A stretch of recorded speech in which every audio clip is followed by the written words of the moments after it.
Podemos hablar ahora de la combinación que tú tienes porque tú también eres escritor y luego como todo lo tuyo es poesía, cuéntame un poco de esa parte tuya. Mira, esta parte que tú dices es interesante. Mira, yo llevaba un tiempo escribiendo crónica de tipo periodística. ¿En dónde? En Facebook. ¿Te gusta ese género? Sí, entonces, sí, me gusta el género del periodismo. Sí. Mira, claro, a mí nadie me enseñó eso. A mí también me gusta, sí. Y yo he leído tanto en mi vida que eso es un aprendizaje, tú aprendes de lo grande. Claro. Entonces, yo escribía problemas, incluso escribía crítica literaria, yo cogía los libros bestsellers y los criticaba. Y algunos le encontraba errores, no porque yo quisiera, es que estaban presentes.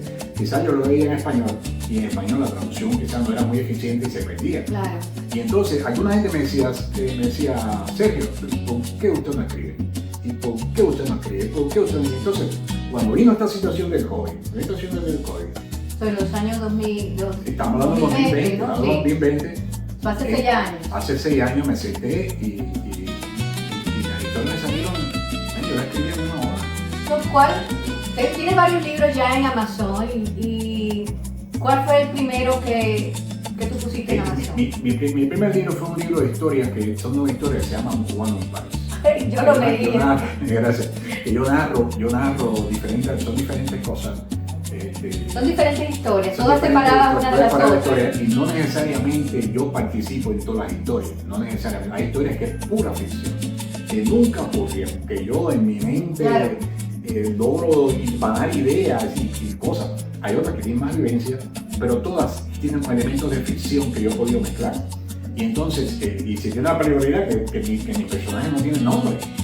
Eso es una cosa que me fascinó y cuando yo lo leí, la reseña que hice y lo puse así, yo creo, es que aunque no tenga nombre, tú sigues a los personajes. Es increíble cómo sin ponerle nombre, tú te identificas con la historia y vas de un lado a otro y no la pierdes, Además, el nivel de detalle, que yo no lo tengo, que aunque tú recreas. Ella es escritora, pero con que tú recreas, porque yo no sabía que tú eras, en ese momento habías hecho la marina, que habías estado en el mar.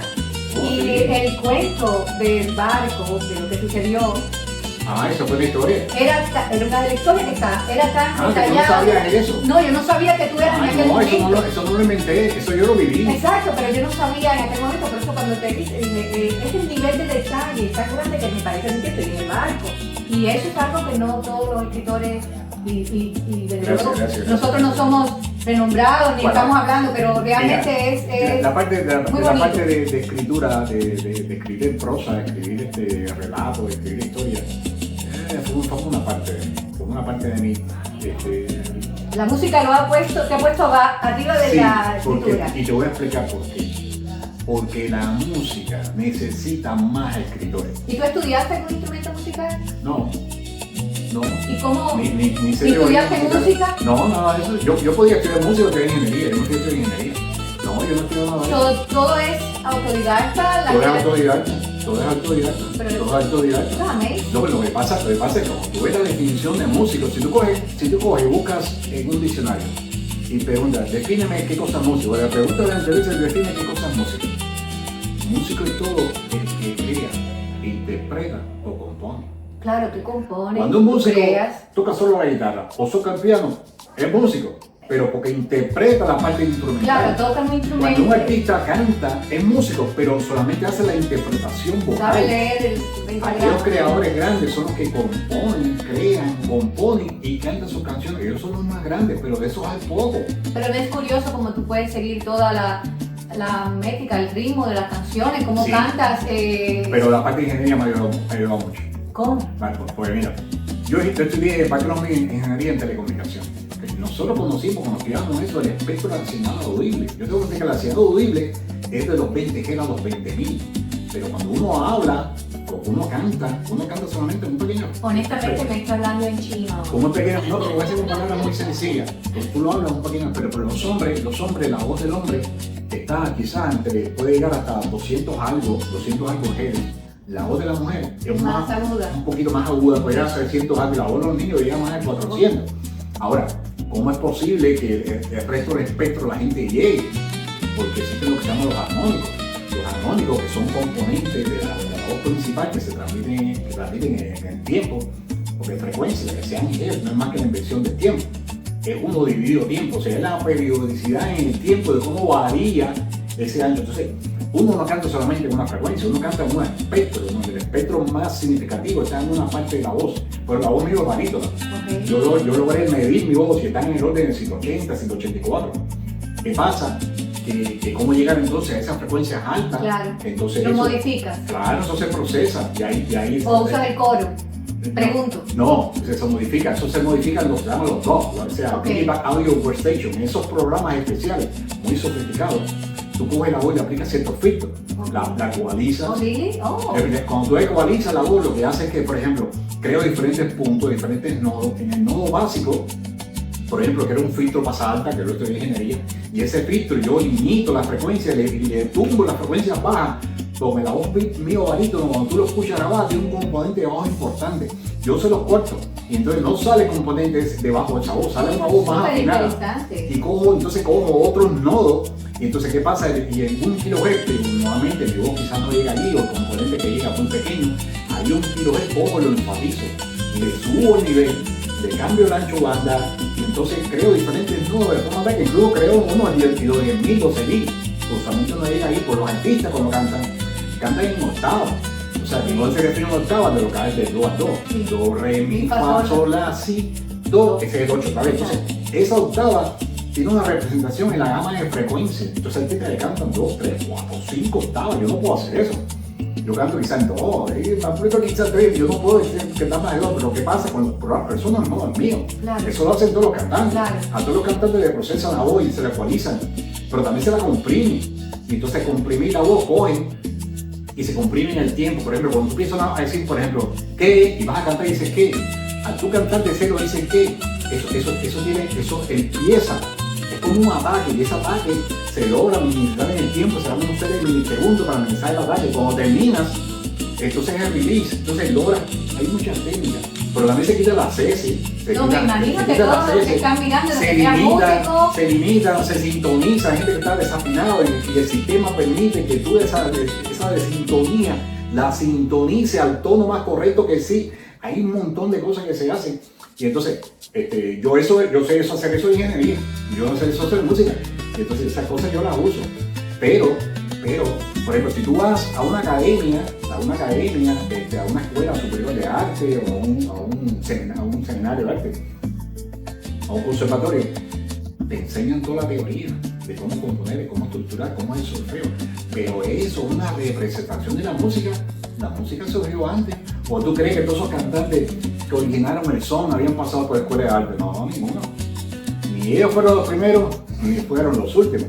O sea, la academia, pero si yo hubiera escrito eso, yo sería mejor artista, pero la academia te enseña esos patrones, te enseña eso, pero no te da el talento, no te da la creación, que esa la tiene uno. Digamos, si hay una persona afuera que quisiera hacer lo mismo que tú has hecho, tendría que tener ciertos programas para ayudarse.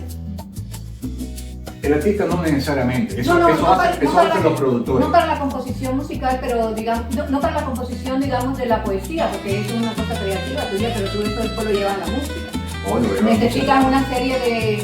Hay muchos programas. Accesorios para... Y muy sofisticados, de hecho, claro, eso el artista no lo hace, solamente el artista profesional.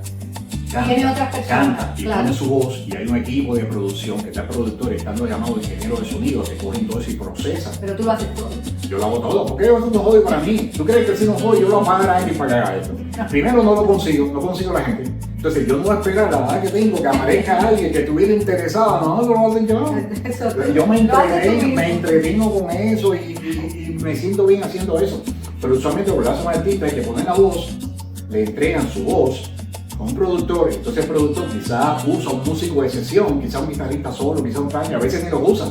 O sea, toda la producción de música, no solamente de hoy, de hace muchos años, eso se llama producción híbrida. ¿Cuánto tiempo te lleva a ti desde que tú tienes la idea creativa hasta que la logras poner, por ejemplo, en Spotify? Eso te puede llevar tiempo, ¿verdad? Claro, eso es una escuela que tiene que pasar, aprender el camino. Una cosa de la canción, yo puedo estar trabajando en una canción 2 o 3 semanas, trabajando en una sola canción, perfeccionando la canción, logrando que la esencia rítmica, que la armonía final corresponda precisamente a la intención poética. Hasta 3 semanas en una canción. Oh, puede ser, a veces menos, pero puede ser hasta 3 semanas, hasta conseguir exactamente que la armonía siga precisamente la intención de mi poesía. Una vez que yo tengo eso, que ya la canción, entonces lo que hace es que se masteriza la canción, que la canción está masterizada completamente, entonces viene el proceso, tienen que entrar en relaciones contractuales con distribuidoras, que son las distribuidoras que se encargan de poner tu música en las diferentes plataformas de streaming. Hay muchas. Okay. Hay muchas distribuidoras, entonces tú entras a la distribuidora. ¿Con cuál trabajas tú? He trabajado con 3 diferentes. Okay. He trabajado con 3 diferentes, pero no voy a dar publicidad. No le des publicidad. Ninguna de las 3. Ninguna de las 3 me parece buena. Ninguna de las 3 me parece buena. Tienen un montón de situaciones. El customer service es bastante cuestionable. Tienen errores, pero no puedes estar cambiando constantemente. Es como la vida. Tú tienes la pareja, pero no estás cambiando constantemente. Exacto. Hay que trabajar con lo que hay. Me he quedado como uno que estoy trabajando con ese, pero ninguno me satisface. Todavía. Hasta ahora. Quizás que no he encontrado, pero con eso estoy trabajando. Entonces, eso llega entonces a las diferentes plataformas. Okay. Que llega de esa manera. Sí, que Pero tiene mucho más de trabajo. Perdona que te interrumpa, para no irme de este tema. Entonces, una canción, ponerla a punto, te puede tardar hasta 3 semanas. Digamos que si un álbum tiene 10 canciones, tú puedes tardar hasta a lo mejor 6 meses en ponerlo. No, menos. Menos. Mucho menos. ¿Por qué es menos? Primero, yo no pertenezco a la industria.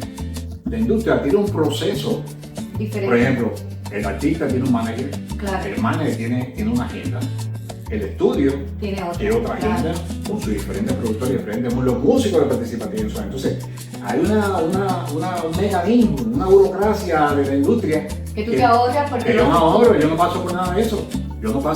Por eso yo lo puedo hacer más rápido, porque yo no paso por el proceso que tiene la industria. Que es un día para me gustaría un día para pasar por el proceso, pero yo no sé cómo contratar a esa gente, no sé quiénes son. Espero que si alguien está mirando, contacta serio, porque tus canciones